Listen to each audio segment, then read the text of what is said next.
ہے۔ تو اللہ نے مذہب کا جو معاملہ ہے اس کے حق ہونے کے دلائل جو رکھے ہیں وہ دلائل بدیہی نہیں ہے بلکہ نظری۔ ہاں وہ ایسے نظری ہیں کہ بدیہی کی طرح ہیں۔ طرح کا مطلب اگر غور کرو گے تو لازماً درست نتیجے پہ پہنچو گے۔ ہو ہی نہیں سکتا کہ آپ غور کرو اور درست نتیجے تک نہ پہنچو۔ اگر کوئی درست نتیجے تک نہیں پہنچ رہا تو وہ غور نہیں کر رہا۔ یہ آیت کا مطلب ہے لو کننا نسمع او نعقل، اگر ہم سمجھ سے کام لیتے تو جہنم میں نہ جاتے، ہم درست نتیجے تک پہنچتے، ہم نے کام ہی نہیں لیا۔ باقی تمام چیزوں میں ہم تحقیق کرتے رہے ہیں، دودھ کس چیز سے بنتا ہے، اس میں کیلشیم کتنا ہے، آئرن کتنا ہے، اس سے زیادہ پیچیدہ چیزوں میں تو ہم گھس گئے کیونکہ اس میں ہماری خواہشات کی تکمیل تھی۔ مگر دودھ سے اللہ تک پہنچنا، دیکھو دودھ میں کیلشیم کتنا ہے یہ جانچنا مشکل کام ہے نا، یہ بھی سائنسدانوں کو دلیل سے پتا چلتا ہے۔ مشینیں ہیں جو ٹیسٹ کر کے بتاتی ہیں، وہ مشینیں غلط رپورٹ نہیں پیش کرتی۔ تو مشینیں کتنا پیچیدہ علم ہے، وہ سیکھتے ہیں، پھر اس سے پتا چلتا ہے لیبارٹریوں میں ٹیسٹ کے بعد کہ اس میں کیلشیم کتنا، آئرن کتنا، مگر درست نتیجے تک بالآخر اتنی محنت کر کے پہنچ جاتے ہیں۔ حالانکہ اس سے کم محنت کرنی پڑتی ہے دودھ کے وجود سے اللہ تک پہنچنے کے لیے، اس سے بہت کم محنت کرنی پڑتی ہے، مگر وہاں تک بولو نا یار نہیں پہنچتے۔ قرآن وہاں تک پہنچا رہا ہے۔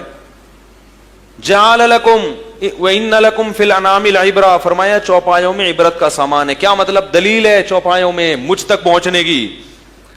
نُسْقِيكُم مِّمَّا فِي بُطُونِهِ مِن بَيْنِ فَرْثٍ وَدَمٍ لَبَنًا خَالِصًا سَائِغًا لِّلشَّارِبِينَ، فرمایا سوکھا چارہ کھلاتے ہیں، چند گھنٹوں میں چکنا گاڑا دودھ پیدا کر دیتے ہیں۔ ایسی مشین کوئی جاپان کا سائنسدان بھی آج تک ایجاد نہیں کر سکا، یہ مشین خود بخود بن گئی۔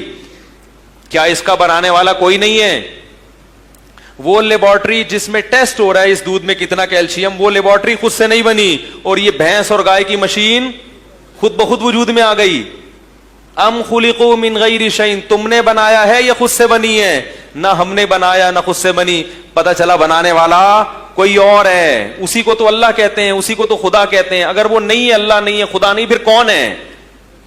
نہ کوئی اصل بتاتے ہو اور نہ جس کے بارے میں ہم بتاتے ہیں اس پر ایمان لاتے ہو، اس کا مطلب تم حق تک پہنچنا چاہتے ہی نہیں ہو، حق تک پہنچنا چاہتے ہی نہیں ہو۔ آپ کی والدہ نے بتایا بیٹا یہ آپ کے ابو ہیں، آپ کہہ رہے نہیں میرے نہیں ہیں، پھر اماں کہیں پھر بتا دے کون ہے، کہہ رہے پتہ نہیں کون ہے۔ بھائی خود بھی نہیں بتاتے کون ہے، اور جس کو اماں بتا رہی ہے جو مضبوط دلیل ہے وہ زیادہ جانتی ہے نا ابا کون ہے، تو اماں کی گواہی بھی قبول کرنے کے لیے تیار نہیں ہے، تو مقابلے میں کوئی دوسرا لاتے بھی نہیں ہو۔ اس کا مطلب کیا ہے؟ ضدی ہو، ہٹ دھرم ہو۔ یہی غیر مسلم کر رہا ہے، اور لبرل لوگ اور ایتھیس لوگ وہ یہی کر رہے ہیں۔ اس سے زیادہ پیچیدہ دلائل تک نتائج، اس سے زیادہ پیچیدہ نتائج تک پہنچ جائیں گے، لیکن جو دلیل بالکل بدیہی کی طرح ہے اللہ تک پہنچنے کے لیے، اس میں عقل سے کام بولو بھائی نہیں لے رہے۔ یہی تو جہنمی کہیں گے اللہ عقل سے کام لیتے تو نہ ہوتے۔ یہاں پہ سمجھ میں آ جاتا ہے۔ اللہ اگر آسمان سے پیغمبروں کے بجائے پولیس اتارتے نا تو سب ایمان لے آتے۔ کیا خیال ہے؟ جو ڈنڈے لے لے کے سب کے کوڑے لگاتے، بولتے کیوں ایسا کر رہے ہو، تو سب اللہ نے کیا کیا؟ فمن شاء فلیؤمن ومن شاء فلیکفر، دلائل کے انبار لگا دیے اور دو آپشن دے دیے، جس کا دل چاہے ایمان لا کے نیک اعمال اختیار کرے، جس کا دل چاہے کفر کے راستے پر۔ کوئی آسمان سے ڈنڈا نہیں برسے گا، کوئی ڈنڈا نہیں برسے گا، تمہارے پاس دونوں راستے ہیں، ادھر چلو ادھر چلو، مرضی ہے تمہاری۔ لیکن بتا دیا کہ یہ آپشن دنیا کی حد تک ہے۔ انا اعتدنا جہنم للکافرین نزلا، جو کافر ہے ہم نے جہنم اس کے لیے تیار کر کے رکھی ہے، کیونکہ امتحان گاہ میں سزا نہیں دی جاتی، ایگزامینیشن ہال میں صرف امتحان لیا جاتا ہے، رزلٹ کی اناؤنسمنٹ ایگزامینیشن ہال کے بعد۔ تو یہ اسلام میں خود غور کرو گے تو یہ دلیل عقلی ہے، جو غور کرنے پر نتیجے تک پہنچو گے، غور نہیں کرو گے تو جس گھر میں پیدا ہو گئے پھر وہی ہو گئے۔ کیا خیال ہے؟ ہندو میں پیدا ہو گیا، عیسائی میں، وہ کہتا ہم نے، وہ بس ایک ہی جواب ہے، اگر اللہ نے ہمیں مسلمان بنا تو ہندوؤں میں کیوں پیدا کیا؟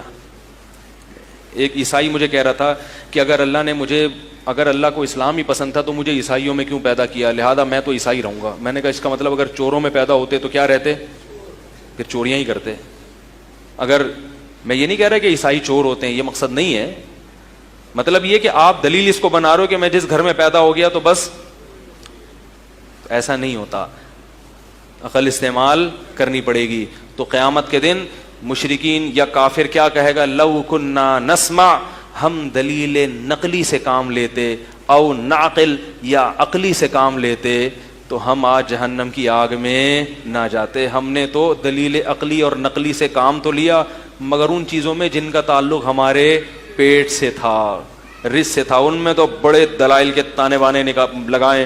لیکن جن چیزوں کا تعلق اللہ تک پہنچنے سے تھا اور حق سیدھے راستے کو پہچاننے سے تھا، اس میں ہم نے نہ عقل سے کام لیا اور نہ کانوں کو ہم نے استعمال کیا. تبھی قرآن کہتے ہیں ان کے کانوں میں ٹاٹ لگ گئے ہیں اور ان کی عقلوں پہ پردہ پڑ گیا ہے. کیونکہ کان استعمال کرنا چھوڑ دے تو سننے کی صلاحیت ختم، اور عقل استعمال کرنا چھوڑ دی تو سمجھنے کی صلاحیت ختم.